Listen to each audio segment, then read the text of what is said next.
Hi everyone. కరివేపాకు చెట్టు అయితే ఇంకా $10ది ఒకటైతే తీసుకొని ఇంకింటికైతే వచ్చేసాము. నెక్స్ట్ డే మార్నింగ్ అయితే టిఫిన్ చేసేసి వేట అయితే మొదలు పెట్టాము. ఆ చెట్టుని బ్రతికించాలంటే ఇంకా కుండీలు మట్టులు ఇవన్నీ కావాలి కదా. ఇంకా పక్కనే వాల్మార్ట్ ఉంటే ఇంటి పక్కన అక్కడికైతే వచ్చేసి కావాల్సినవి దానికి ఎరువులు అలాగే 2-3 కుండీలు అయితే తీసుకున్నాము. ఇంకేమైనా ఆకుకూరలు వేసుకుందాము అని చెప్పేసి, అలాగే ఒక పెద్ద ట్రే కావాలి అని చెప్పేసాను. కొత్తిమీర పుదీనా కూడా వేసుకోవడానికంటే ఇంకా బ్యాక్ సైడ్ వాల్మార్ట్లో నర్సరీ ఉంటే అక్కడికి వచ్చాము చూద్దామని. ఇంకేమైనా చెట్లు కూడా చూద్దామని చూస్తే ఇక్కడ ట్రేలు లేవు. చెట్లు ఉన్నాయి కానీ కొంచెం కాస్ట్ ఎక్కువ. నాకు అంతగా ఏం నచ్చలేదు. సర్లే పచ్చిమిర్చి టమాటా మనం వేసుకుంటే ఇంట్లో మొలకలు వస్తాయి అని చెప్పేసి వస్తుంటే ఇక్కడైతే కొన్ని విత్తనాలు కనిపించాయి. సర్లే పాలకూర విత్తనాలు తీసుకుందామని అది ఒక్కటి తీసుకొని ఇంకా వస్తూ ఉంటే దారిలో ఏసీ హార్డ్వేర్ అని ఇంకోటి కనిపించింది. అక్కడికి కూడా వెళ్ళాము.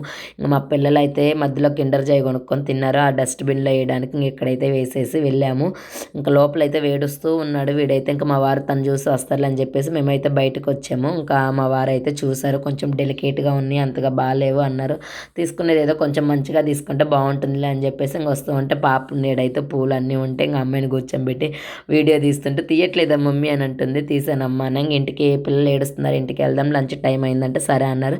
దారిలో ఇంకో నర్సరీ ఉందని చెప్పేసి అన్నారు. నేను వెళ్తాను, మీరు కారులో ఉండండి, త్వరగా వస్తానన్నారు. సర్లే వెళ్ళండి అంటే పిల్లలు ఏడుస్తుంటే తీసుకెళ్ళా. ఫైనల్గా ఇంకా మూడో నర్సరీలో అయితే మాకు ట్రే అయితే దొరికింది. మరీ పెద్దది కాదులే, చిన్నదేలే. ఇంకా సర్లే ఏదో ఒకటి అని చెప్పేసి ఇంకా తీసుకొని వస్తున్నారు మా వారు. ఇంక మేమైతే ఎదురయ్యాము.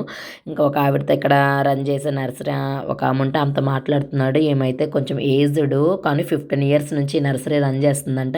ఈమెను చూడంగానే నాకు మా నాన్నమ్మ గుర్తొచ్చింది, సేమ్ పోలికలు. అందుకే ఈమెనైతే వీడియో తీసి నాకైతే చాలా హ్యాపీగా అనిపించింది.